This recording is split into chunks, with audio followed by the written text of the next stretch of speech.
नमस्कार, मैं हूं कृष्णा। स्वागत है आप सभी का भारत टाइम्स न्यूज चैनल पर। दोस्तों, जब हम घर से निकलते हैं, रास्ते में कई बार गंदगी का अंबार दिखाई देता है। सड़कों के किनारे कई बार कई प्रकार की गंदगी देखने को मिलती है। तो हम दूसरे लोगों को दोष देते हैं कि किसी और ने कर दिया होगा, पर कहीं ना कहीं कई रूप में उसमें कुछ कचरा हमसे भी होता है। बहरहाल, कभी किसी भी गंदगी को देखने के बाद हम दूसरों को दोष तो देते हैं, पर उसे साफ कौन करेगा, इसके बारे में कोई नहीं सोचता। लेकिन लीक से हटकर सोचने वाला, समाज के लिए सोचने वाले कुछ ऐसी अलग व्यक्तित्व होते हैं जो हमारे और आपके ही बीच होते हैं। ऐसी ही एक शख्सियत को आज हम आमंत्रित करते हैं अपने स्टूडियो में। हमारे दर्शक आपको देख रहे हैं सर जी। मैं चाहता हूं कि सबसे पहले आप अपने बारे में हमारे दर्शकों को कुछ बताएं। देखिए, मैं मेरठ का ही मूल निवासी हूँ और पेशे से एक व्यापारी हूँ। आज से 6-7 साल पहले जब हम लोग अखबार पढ़ते थे तो हमारे मेरठ का नाम हिंदुस्तान के प्रमुख सबसे गंदे शहरों में आता था और हम लोगों को बड़ा अच्छा नहीं लगता था जी। हमारे 8-10 फ्रेंड हम लोग आपस में बैठे, हम लोगों ने एक प्रेरणा ली कि हम लोग अपने मेरठ शहर को साफ करने का प्रयास करेंगे। देखिए, हम कोई सरकारी लोग नहीं हैं, हमारे पास में ऐसा कोई संसाधन नहीं था कि हम कुछ बहुत लंबा बदलाव ला पाते जी। लेकिन हमने ऐसा सोचा कि यदि हम लोग आज कम लोग ही शुरुआत करेंगे तो आने वाले वक्त में शायद और लोग भी हमारे साथ जुड़ेंगे और एक बदलाव की लहर आएगी। जी। वर्ष 2016 में हम 8-10 लोगों ने मिलकर श्रमदान के माध्यम से लोग बागों को जागरूक करने की स्वच्छता के विषय में एक अभियान शुरू किया, टीम क्लीन मेरठ के नाम से। जी। हमारे 40-50 लोग स्वयंसेवक वॉलंटियर, हम प्रत्येक शनिवार की शाम को 3-4 लोग जाते थे किसी भी एक क्षेत्र में और वहाँ के स्थानीय निवासियों से अनुरोध करते थे और उन्हें बताते थे जी। कल सुबह 7 बजे से 9 बजे तक 2 घंटे का रविवार के दिन श्रमदान आपके क्षेत्र में रहेगा। जी। आप भी हमें ज्वाइन कीजिएगा। हम आपके क्षेत्र में नहीं रहते लेकिन उसके बावजूद हम अपने हाथों से आपके क्षेत्र में सफाई करेंगे, तो आप भी यदि हमारे को ज्वाइन करेंगे तो ये हम आपके क्षेत्र के लिए अच्छा होगा। जी। काफ़ी जगहों से हम लोग को बड़ा अच्छा रिस्पॉन्स भी मिलता था और स्थानीय निवासी भी आते थे और रविवार को सुबह हम लोग काफ़ी संख्या में इकट्ठे होकर उस क्षेत्र को अपने हाथों से हम लोग साफ करते थे बगैर किसी सरकारी मदद के। जी। जब 2016 में हम लोगों ने इस अभियान को शुरू किया था तो जो नेशनल सर्वे होता है 500 शहरों का प्रतिवर्ष, हमारे मेरठ की शहर की जो रैंकिंग थी वो 439 थी। हम लोगों ने निरंतर 184 सप्ताह कोविड का प्रोटोकॉल से पहले तक 15 मार्च 2020 तक कार्य किया। जी। आप देखेंगे निरंतर 100 से 125 की रैंकिंग में हमारी में सुधार आया निरंतर, और आज हमारा मेरठ सबसे फास्ट ग्रोइंग फास्टेस्ट सिटी में आते हुए 27वीं रैंक पिछले साल हम लोगों की रैंकिंग को मिली है। और अभी हम लोगों की और भी गतिविधियां और भी प्रयास हम लोगों के जारी हैं और मैं मानता हूं कि शायद मेरठ हमारा बहुत ही जल्दी हिंदुस्तान के प्रमुख साफ शहरों की सूची में होगा, ऐसा मैं अनुमान करता हूं। जी। तो आपने जो भी मेहनत की, दोस्तों आपने भी अक्सर देखा होगा कि अक्सर कुछ, अगर जब आप मेरठ की सड़कों पर निकलते हैं तो कुछ चौराहे आते हैं, कुछ सार्वजनिक संपत्तियां ऐसी आती हैं जहां पर काफ़ी अच्छी पेंटिंग्स होती हैं, साफ सफाइयां दिखती हैं। तो सर, ये सब जो आप पूरा सिस्टम करते हैं, लोगों को जागरूक करते हैं, अभी जब आपने 2016 में शुरुआत की थी तब और अब में कितना फर्क आ गया कि कितने ज़्यादा लोग अब जुड़ गए हैं? क्योंकि जागरूकता फैलने के साथ काफ़ी लोग और भी आपके साथ जुड़े होंगे। देखिए, लोग बागों में निश्चित रूप से जागरूकता बढ़ी है, इसमें कोई दो राय नहीं है जी। और हमारे सदस्यों की संख्या तो बड़ी ही बड़ी है। उसके अलावा भी चूंकि एक स्वच्छता एक ऐसा एक मिशन है कि यदि हमने किसी एक बहुत गंदी जगह को साफ किया और वहाँ पर थोड़ी सी भी यदि गंदगी रह जाती है तो जो नया आदमी उसको देखता है तो वो कहता है अमित जी तो अभी भी गंदगी बाकी है। तो जो पुरानी चीज़ थी जिस आदमी ने नहीं देखी वो उस चीज़ का एहसास नहीं कर सकता। उस चीज़ को जज करने के लिए कुछ पैरामीटर्स होते हैं जो सरकारी एजेंसीज उस चीज़ के सर्वेस करती हैं, जो इस चीज़ को भी कहती हैं कि निरंतर परिवर्तन आए हैं। और यदि हम देखें तो आज से 5-7 साल पहले तक जाएं तो जो गाड़ियां सड़कों पर जाती थीं जिसमें बच्चे चिप्स खाते थे या बच्चे पानी की बोतल पीते थे, फ्रूटी होती थी, तो खुलेआम लोग बाग उसको डाल दिया करते थे। लेकिन आज परिवर्तन आया है, आज ऐसा नहीं होता है और यदि ऐसा कोई करने की चेष्टा भी करता है तो जो आज हमारा नौनिहाल है, हमारा बच्चा है, वो अपने मदर फादर को रोक देता है और टोक देता है कि पापा जी ऐसा ना कीजिए। आज से और 5 साल बाद 10 साल बाद जब मेरा हिंदुस्तान ट्रांसफॉर्मेशन की स्टेज में आएगा, जो आज बड़ा है और वो और बड़ा होगा, बुजुर्ग होगा या नहीं रहेगा, और जो आज मेरा बच्चा आज से 10 साल बाद 15 साल बाद जब वो यंग होगा तो निश्चित रूप से आज के सरकार के द्वारा भी और हमारी जैसी बहुत सारी लाखों स्वयंसेवी संस्थाओं के द्वारा करे हुए प्रयास मुख्य रूप से जब ज़्यादा नजर आएंगे। देखिए, ये जो गंदगी का स्तर है ये ऐसा नहीं है कि ओवरनाइट है कि कल बहुत साफ था आज बहुत गंदा हो गया।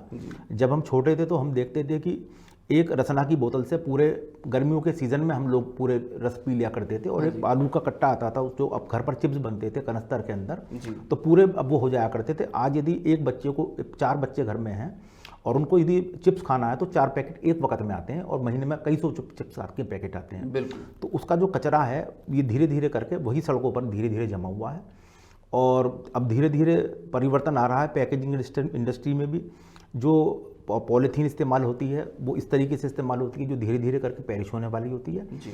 और वक्त के साथ साथ परिस्थितियाँ आप सुधार की तरफ है अग्रसर हैं। तो ये जो पूरी मुहिम एक आपने शुरू की, जब आपने अपने कुछ दोस्तों के साथ मिलकर शुरुआत की, आज पूरा एक सिस्टम बन गया है, एक पूरी जो टीम क्लीन मेरठ एक पूरी टीम है अब वो काम करती हैं, तो काफ़ी अच्छा सर आपने काम किया। ये लोग जागरूक भी हो रहे हैं और यकीनन एक बड़ा परिवर्तन भी एक दिन ज़रूर आएगा। धीरे धीरे भी जो आपकी जो जागरूकता अभियान है उसको काफ़ी मोटिवेशन भी मिल रहा है। तो मैं ये जानना चाहता हूँ सर कि आप इस किसी भी स्थान का चुनाव कैसे करते हैं कि आपको कहाँ पर सफाई करनी चाहिए, सबसे गंदा कौन सा एरिया है, आप कैसे चुनते हैं? देखिए शुरुआती दौर में तो हम लोग स्वयं ही इस चीज़ को देखते थे कि ये क्षेत्र हमारे लिए नया है जी, हमको यहाँ पर जाना चाहिए, या फिर चूंकि हम मेरठ के निवासी हैं तो हमको पता भी रहता है निकलते हुए इधर उधर जाते हुए कि कौन सा क्षेत्र गंदा है। उसके अलावा जब हमने शुरुआत किया था तो हमने इस तरीके से किया था और उसके बाद एक बहुत सकारात्मकता की बात मैं आपको बताना चाहूँगा कि जब हमारे कार्य का कुछ प्रचार प्रसार हुआ तो बहुत सारी कॉलोनी और मोहल्लों से स्वयं हमारे पास फ़ोन आते थे जी कि अमित जी इस रविवार को आपको अपनी टीम को लेकर हमारे यहाँ आना है। लोग बाग में खुद एक उत्साह की भावना हुआ करती थी और लोग बाग हमें बुलाते थे। इस तरीके से हम लोग इस कार्य को किया करते थे। जी। तो अभी आपको क्या लगता है, जैसे जब हम कोई भी काम शुरू करते हैं तो सबसे पहले हमारे आस पड़ोस के लोग उसके बारे में जानते हैं, लेकिन आपने तो शुरुआत में ही एक टीम गठित कर दी जो सभी लोग अपने अपने स्तर से इसको प्रचार भी कर रहे होंगे कि लोगों को जुड़ना चाहिए।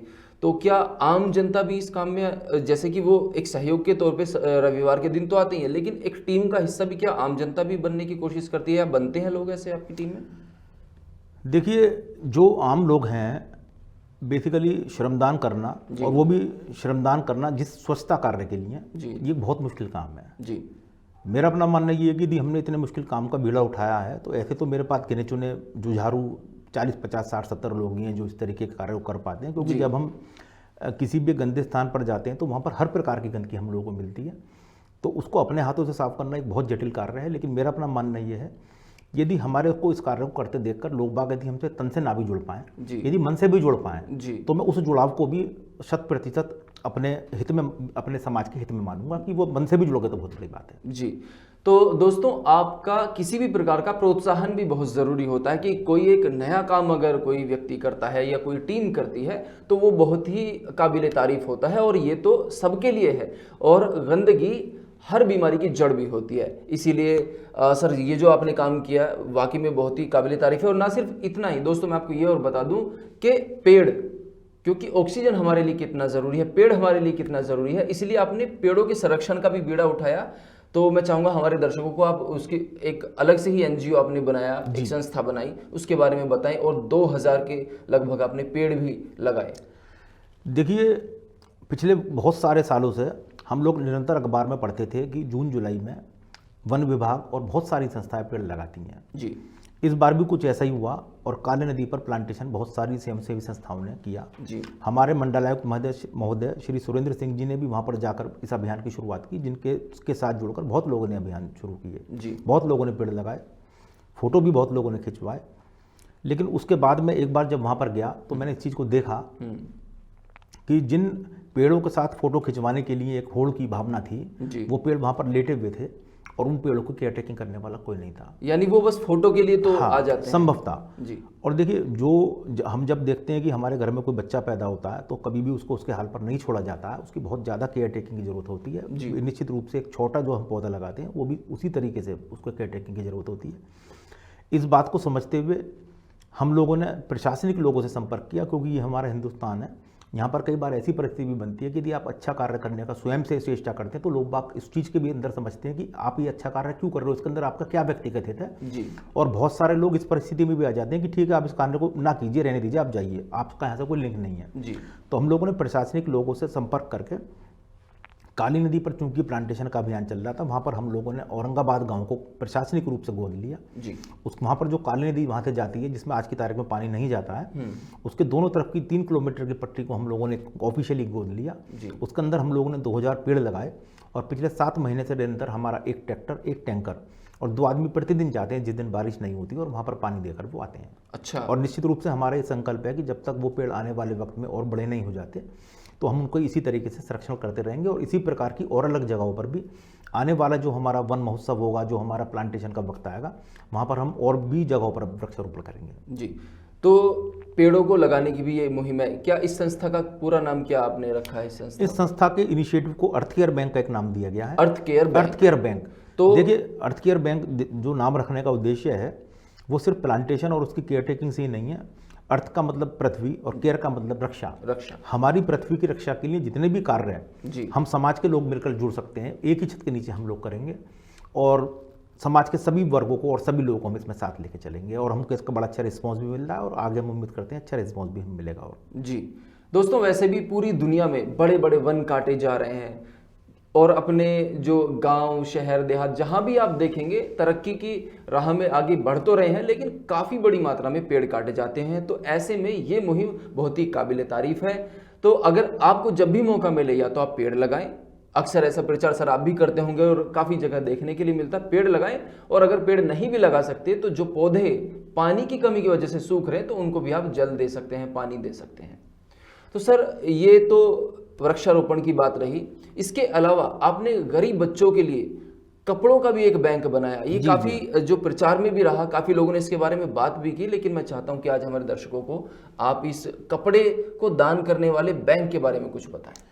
देखिए, क्लॉथ बैंक, नाम क्लॉथ बैंक है और निश्चित रूप से प्रमुख रूप से इसका जो उद्देश्य है, नाम सुनकर ऐसा लगता है कि भाई ये कपड़ों की एक जगह है जहाँ पर कपड़े लिए जाते हैं और दिए जाते हैं जी। लेकिन इसका जो मूल उद्देश्य था वो उद्देश्य ये था कि हमारे संपन्न परिवारों के अंदर बहुत सारी चीज़ें ऐसी होती हैं जो हम लोगों को किसी काम की नहीं रहती, लेकिन बहुत सारे लोग ऐसे हैं जो उनको इस्तेमाल कर सकते हैं। बिल्कुल। कपड़ा एक ऐसी चीज़ है जो हमारी जो मूल जीवन की 3 नेसेसिटीज़ हैं, रोटी, कपड़ा और मकान। देखिए, रोटी बैंक बना पाना, उसे चला पाना संभव नहीं है, उसके अंदर बहुत सारे कंस्ट्रेंट्स होते हैं जी। मकान हम लोग बाव को बनाकर नहीं दे सकते, हम स्वयंसेवी संस्था है, हम सरकारी इमदाद हमारे पास कोई नहीं होती है जी। तो कपड़ा एक ऐसी चीज़ है जो जीवन में मूल जरूरत है और कपड़े की अहमियत जिस आदमी के पास कपड़ा है कभी जीवन में नहीं समझ सकता जी। यदि इसका दर्द समझना है तो वो आदमी समझ सकता है जिसके पास कपड़ा नहीं है। और मैं यहाँ पर अपने दर्शकों से ये भी कहना चाहूँगा आपके चैनल के माध्यम से कि लोग बाग कपड़े को इस रूप से देखते हैं कि भाई गर्म कपड़ा, कोट, ये इसको लोगों कैटेगरी में मानते हैं, लेकिन वो जिस आदमी के तन के ऊपर एक बनियान और कमीज भी नहीं है जी, उस आदमी के दर्द से कोई पूछे इस बात को कि वास्तविक रूप से कपड़े की क्या अहमियत होती है। यदि मैं आपसे इस वक्त कहूँ कि 1 मिनट के लिए आप अपनी शर्ट उतार दी तो शायद आप इसको शर्ट को ना उतार पाएँ, क्योंकि मैं भी नहीं उतार पाऊंगा, हम पिक्चर के हीरो नहीं हैं, हम सलमान खान नहीं हैं। जी जी बिल्कुल। तो एक कमीज से मात्र एक कपड़े से हमारे शरीर की कितनी बड़ी इज्जत छुपी हुई है, तो कपड़े का दर्द वो है जी बिल्कुल। तो हमारे जो संपन्न प्रकार के लोग हैं, आज परिस्थिति ये है कि संपन्नता हिंदुस्तान में बढ़ी है और खर्च करने की पैसे को क्षमता भी हमारे लोगों में बढ़ी है जी। बड़ी जल्दी हम लोग अपने फैशन भी बहुत जल्दी इंडस्ट्री आगे आई है। फैशन जब बदलता है तो हमारे बहुत अच्छे अच्छे ऐसे कपड़े जो हम लोग पहन रहे होते हैं आउट ऑफ फैशन हो जाते हैं एक बार 2 बार पहनने के बाद, और उसके बाद बस फिर वो हमारे वार्डरोब की शोभा बढ़ाते हैं जी। बहुत सारे लोग तरस रहे होते हैं कि उनका तक वो कपड़ा कैसे पहुँचे। हमने क्लॉथ बैंक इसलिए शुरू किया, लोग बागों से आह्वान किया कि अपना हर वो अच्छा कपड़ा जो किसी दूसरे आदमी के पहनने के काम आ सकता है आप हमें दीजिए, और हमको उसको निःशुल्क किसी भी माध्यम से और किसी भी साधन से एक ज़रूरतमंद आदमी तक पहुंचाएंगे। और हम वादा करते हैं डोनर से अपने कपड़े के जी कि वो कपड़ा निश्चित रूप से किसी ज़रूरतमंद आदमी के शरीर पर ही जाएगा। और कपड़ा तो सर मैंने ये भी देखा है, दर्शक हमारे देख रहे हैं वो भी इस बात को समझते होंगे कि न सिर्फ जो संपन्न लोग हैं, संपन्न परिवार हैं, नॉर्मली आम घरों में भी कुछ कपड़े ऐसे होते हैं जो उनके लिए रिटायर हो चुके होते हैं, उनको या तो फेंक देते हैं या किसी कबाड़ी को देते हैं, लेकिन वो किसी तो जो बेचारा बच्चा छोटा है या कोई गरीब व्यक्ति है, सर्दी में ठिठुरता बच्चा, उसके वो काम आ सकता है। तो ये जो आपकी मुहिम है बहुत ही काबिल तारीफ है। सर इससे लोग कैसे जुड़ते हैं, आप इसको जो प्रचार कैसे करते हैं? देखिए, हम लोगों को न्यूज़ मीडिया ने भी काफ़ी प्रमोट किया, हमारे खबरें भी लोगों ने छापी जी, और अमर उजाला या और दूसरे अब जो समाचार पत्र हैं वे लोग भी विभिन्न अभियान चलाते रहते हैं और कपड़े एकत्रित लोग बागों से कराते हैं जी। वो लोग भी क्लॉथ बैंक के माध्यम से हमें देते हैं। हमारे तत्कालीन मंडलायुक्त डॉक्टर प्रभात कुमार जी ने भी अपने ऑफिस के आगे क्लॉथ बैंक के नाम से बड़े बड़े बक्से लगवा रखे थे, जो आज भी रखे हुए हैं। जी। लोग बाग वहाँ पर जाकर कपड़े डोनेट कर कर आते हैं। जब वो बॉक्स भर जाता है जी। तो वो हमारे क्लॉथ बैंक तक ही हम लोग लाते हैं। हमारे पास इसके वितरण करने की भी दो विभिन्न अलग अलग तरीके हैं जी। एक हमारे पास अपनी मारुति वैन अलग गाड़ी है, अच्छा। जिसके माध्यम से हम लोग जो भी गरीबों की बस्ती है वहाँ पर जाते हैं। वहाँ के प्रतिष्ठित लोगों से पहले ही हम बातचीत कर लेते हैं, भाई हम आएंगे, लोग बागों को वो बता देते हैं जो ज़रूरतमंद लोग होते हैं। जी। बाकायदा पूरे सिस्टम से लाइन लगाकर हम उन लोगों को निःशुल्क कपड़े वितरित करते हैं।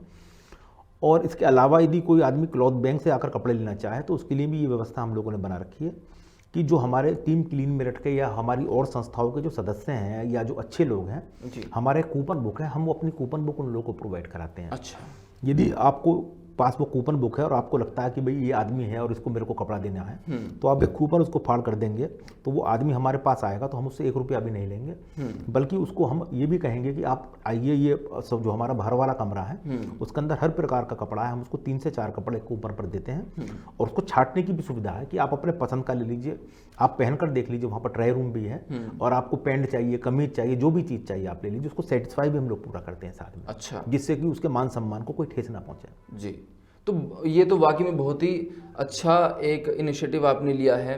तो और समाज के अंदर दोस्तों, समाज के अंदर जितनी कुरीतियाँ होती हैं या जितनी दिक्कतें होती हैं, चाहे वो गंदगी हो, चाहे वो पेड़ों की कमी हो, ऑक्सीजन की कमी हो, या गरीबों की ये दिक्कत कि सर्दियों में ठिठुरते वो तंग हाल बच्चे, उनके लिए तो सर ये जो पूरी प्रेरणा है, मैं जो समझ पा रहा हूँ कि एक तो आप बड़े ही मासूम दिल के व्यक्तित्व नज़र आते हैं कि आप दूसरों की भावना को समझते हैं, बड़े करुणा आपके अंदर बड़ी भरी है। तो मैं जानना चाहता हूं कि इसकी प्रेरणा आपके भीतर कहां से आई?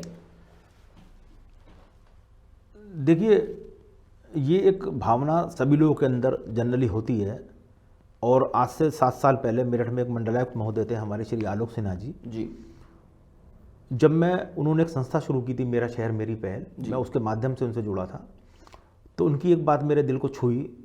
वो हमेशा ये कहते हैं इस बात को कि हर आदमी अच्छा करना चाहता है, ऐसा कोई नहीं है जो अच्छा ना करना चाहता हो, लेकिन कब करूं, कहाँ करूं, कैसे करूं, क्यों करूं नहीं है, करना चाहता है, लेकिन उसको प्लेटफॉर्म नहीं मिलता। तो मैंने उनकी बात को समझते हुए एक प्लेटफॉर्म बनाने का प्रयास किया। जब मैंने टीम क्लीन मेरठ शुरू करी तो 7 सदस्य मेरे पास थे, जो 70-80 तक कोविड काल से पहले हो गए थे। अभी कोविड की वजह से, प्रोटोकॉल्स की वजह से हम लोगों को उसमें थोड़ा ब्रेक लगाना पड़ा। क्लॉथ बैंक में शुरुआती दौर में हम कपड़े एकत्रित करने के लिए अलग अलग जगहों पर अपने कैंप लगाते थे। आज परिस्थिति ये है कि हमारा क्लॉथ बैंक कपड़ों से भरा हुआ रहता है और कितने ही लोग वहाँ पर लेने के लिए आ जाए, हमारा क्लॉथ बैंक में कभी कपड़े की पिछले 4 साल में कमी नहीं पड़ी, कोई कमी नहीं। और इसी प्रकार से लोग बाग सपोर्ट हम लोगों को, जो काली नदी वाला हमारा प्रोजेक्ट है जिसमें हम लोगों ने पेड़ लगाए हैं जी, तो वहाँ पर भी लोग बाग अपने आप स्वयं आकर इस बात को कहते हैं कि भाई जी हम आपकी किस तरीके से मदद कर सकते हैं बताइए, और वो स्वयं अपने आप इस चीज़ में भी हमारी मदद करते हैं। मैं इस विषय में एक बात और बताना चाहूँगा पेड़ों की मदद के विषय में, क्योंकि ये सब लोग इस बात को जानते हैं कि हमारे द्वारा उत्सर्जित की गई कार्बन डाइऑक्साइड को ख़त्म करने वाला एकमात्र जो इस पृथ्वी पर है वो पेड़ ही है। तो पेड़ से ज़्यादा रक्षादायनी चीज़ हमारे जीवन के लिए कुछ नहीं हो सकती। हम लोग जो सक्षम लोग भी हैं, हम लोग कई बार इस बात को सोचते हैं, यार हमारे घर पे यदि कोई जन्मदिन होता है, कोई पार्टी होती है या कुछ होता है, तो हम लोग सोचते हैं यार गरीबों को भंडारा करो। बहुत सारे लोग गरीबों को भंडारा करते हैं, खाना खिलाते हैं, गरीबों को बांटते हैं जी। लेकिन मेरा विचार इसमें, मैं उनकी बातों से सहमत हूँ, लेकिन थोड़ा सा डिफ्रेंशिएशन ये है कि एक आदमी जो चल सकता है, जो लिविंग है, वो हो सकता है कि आपके खाना यदि उसको नहीं मिलेगा तो वो दूसरी जगह जाकर और दूसरे साधन से खाना खाने का प्रयास किएगा जी। लेकिन जो पेड़ है, जो नहीं चल सकता, जो नहीं हिल सकता, जो अपनी जगह पर स्थिर है, यदि वहाँ तक पानी नहीं होगा तो क्या वो पानी चलकर कहीं लेने के लिए जा सकता है जी? क्या ये चीज़ संभव है? बिल्कुल। तो इस क्यों तो इस बात को समझते हुए क्यों ना हम उस पेड़ के पास जाएं और कहें कि लीजिए, आप अपना जल लीजिए, आप अपना भोजन लीजिए, जो उसका मूल चीज़ है। तो इस उद्देश्य से हम लोगों ने विशेष रूप से इस अभियान को चलाया कि जो पेड़ नहीं चल सकता हम उसके पास जाएंगे और उसको भी हम लोग जल देंगे। तो मैं लोगों से ये अनुरोध ज़्यादा करता हूँ भी ठीक है, आप गरीब लोगों को भी भोजन जरूर कराएं, लेकिन आप इस बात को भी मानें कि पेड़ को भोजन कराना भी हमारे कार्य में ही शामिल है। क्योंकि पेड़ है तो धरती है, और धरती है तो धरती, और पेड़ चल नहीं सकता जी। बिल्कुल। पेड़ आपसे कह नहीं सकता कि मुझे भूख लग रही है, मुझे प्यास लग रही है, वो आपको देखना होगा इस चीज़ को। लेकिन साइंटिफिकली ये प्रूव है कि वो समझता भी है, महसूस भी करता है, वो रोता भी है, पेड़ सांस भी लेता है, जिंदा है। देखिए, मैं एक साइंटिस्ट तो नहीं हूँ, इतना गहरी बात नहीं समझ पाऊंगा शायद, लेकिन इतना जरूर कहना चाहूँगा, ये बात तो साइंटिफिकली प्रूव्ड है कि हमारे द्वारा उत्सर्जित की गई कार्बन डाइऑक्साइड को खत्म करने का एकमात्र साधन वही है। और हमारे फेफड़ों के लिए सबसे जरूरी चीज़ ऑक्सीजन, जी जो कि पिछले कोविड काल में सबने देख लिया कि ऑक्सीजन की क्या महत्व था, तो वो पेड़ों द्वारा ही हम लोग को मिलती है।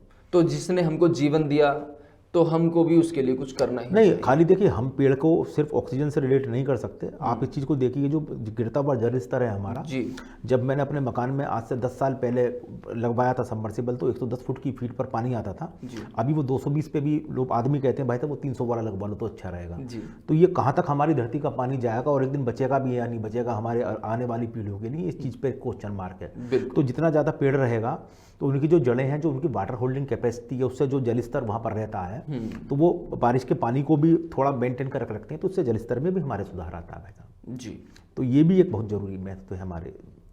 हमने लगभग 3 मुद्दों पर बात की दोस्तों, और सर ने बहुत ही खूबसूरती से अपने जीवन में ये 3 मूल सूत्रों को उतारा है कि वो समाज की सेवा के लिए सफाई अभियान चलाते हैं, वो गरीबों के लिए कपड़ा बैंक बनाते हैं, क्लॉथ बैंक बना देते हैं, और पेड़ों को बचाने के लिए भी उनकी मुहिम है, धरती को बचाने के लिए उनकी मुहिम है। ऐसे लोगों को अक्सर संत की उपाधि दी जाती है, चाहे वो सदगुरु हो या जो भी हो, जो इस प्रकार के कुछ काम करते हैं। तो सर, आप वाकई में एक बहुत ही अच्छा काम कर रहे हैं। हमारे लाखों श्रोता इस वक्त आपको देख रहे हैं, आप उनसे कुछ कहना चाहेंगे, कोई मैसेज देना चाहेंगे, कोई संदेश के लोग भी जागरूक हों इस तरह के काम के लिए? देखिए, ये जो मैं कार्य करता हूँ, मेरी इसके विषय पीछे जो सोच है, वो सोच ये है कि हमें जिस देश में रहना है, जिस समाज में रहना है, हमें अपना स्वार्थ छोड़ना होगा। यदि मैं ये सोचूंगा कि मुझे सुख मिले और दूसरे को सुख ना मिले, तो मैं कभी सुखी नहीं हो पाऊंगा। यदि मैं ये सोचूंगा मेरा पूरा समाज, मेरा पूरा देश खुशहाल हो और मेरा देश सुखी और खुशहाल होगा, तो मैं अपने आप सुखी और खुशहाल हो जाऊंगा। तो जो सामाजिकता के अंदर एक सामंजस्य बैठाकर हम लोग सभी लोग आपस में अपने जीवन को खुशहाल बनाएं जी, और सभी लोग, खाली ये 3 उद्देश्य जिनके साथ मैं चल रहा हूँ, इसके अलावा भी बहुत सारे बहुआयामी ऐसे उद्देश्य हैं जहाँ सुधार की हम लोगों को ज़रूरत है हमारे समाज में, हमारे देश में। तो सभी लोग बाग जहाँ पर हैं वहीं से बैठे बैठे सब लोग अच्छा कर सकते हैं। और मैं यही अपील अंत में करना चाहूँगा अपने से, जितने भी लोग मेरे दर्शक इस बात को सुन रहे हैं, कि सभी लोग अपनी अपनी जगह पर बैठकर किसी के लिए कोई भी अच्छा कर सकते हो, आप लोग जरूर अच्छा कीजिए जी। और वो जो आप अच्छा करेंगे निश्चित रूप से वो आप तक पलट कर आए या ना आए, लेकिन ये बात पक्की है कि एक दिन जरूर आएगा। आज हो सकता है आपको नज़र ना आए कि मेरे को इसका क्या बेनिफिट है, लेकिन उसका बेनिफिट वक्त कैसे देता है मैं आपको अपने शब्दों में बयान नहीं कर सकता। जो आदमी अच्छा करता है उसकी ज़िंदगी भगवान या प्रकृति अपने आप बदल देती है और उसके अंदर जो सुख की एक अनुभूति होती है जी। और एक ना एक दिन, चूंकि हम लोगों की लाइफ इस तरीके से एक ना एक दिन सबको ऊपर जाना है, तो जितनी ज़िंदगी हमने हंसी खुशी जी, जितनी ज़िंदगी हमने सुख से जी, उसका जो वैल्यू है वो अच्छे काम करने से अपने आप सुख की अनुभूति हमको होती है। जी। तो दोस्तों, यहाँ तक आपने हमारा इंटरव्यू देखा, इसका मतलब आपको हमारी बातें समझ में आई और अच्छी लगी। अगर इस इंटरव्यू का निचोड़ निकालें, अमित कुमार जी की बातों का निचोड़ अगर निकालें और हम अपने जीवन में लागू करें, तो गंदगी कहीं हम ना फैलाएं, कचरा बेवजह ना फैलाएं, और कहीं देखें तो कोशिश करें कि उसको सफाई हम कर दें। पेड़ों को हम ना काटें, कोशिश करें कि ज़्यादा पेड़ लगाएं। हम अपने परिवारों में छोटे बच्चों का जन्म दिवस मनाते हैं, पर एक एक घर में 6-6, 7-7 जन्मदिन हर साल मन ही जाते हैं। अगर हर जन्मदिन पर हम एक पेड़ भी लगाएं तो हर परिवार सैकड़ों की तादाद में पेड़ लगा सकता है। और अगर जो कपड़े हमारे लायक नहीं है या हम उन्हें यूज़ नहीं करना चाहते, किसी गरीब के काम आए, वो सर के बैंक में हम दे दें, तो कितना पुण्य का भी काम रहेगा और समाज को सुधारने की जो हम हमेशा दूसरों से इच्छा रखते हैं वो हमसे शुरू होगी, तो बड़ा अच्छा रहेगा। सर, बहुत अच्छा लगा आप हमारे स्टूडियो आए, आपने समय निकाला और इतनी अच्छी बातें बताई कि मेरे भी खुद मन में आ रहा है कि मैं आपकी संस्था के साथ जुड़ूं और कुछ चीज़ें करूं।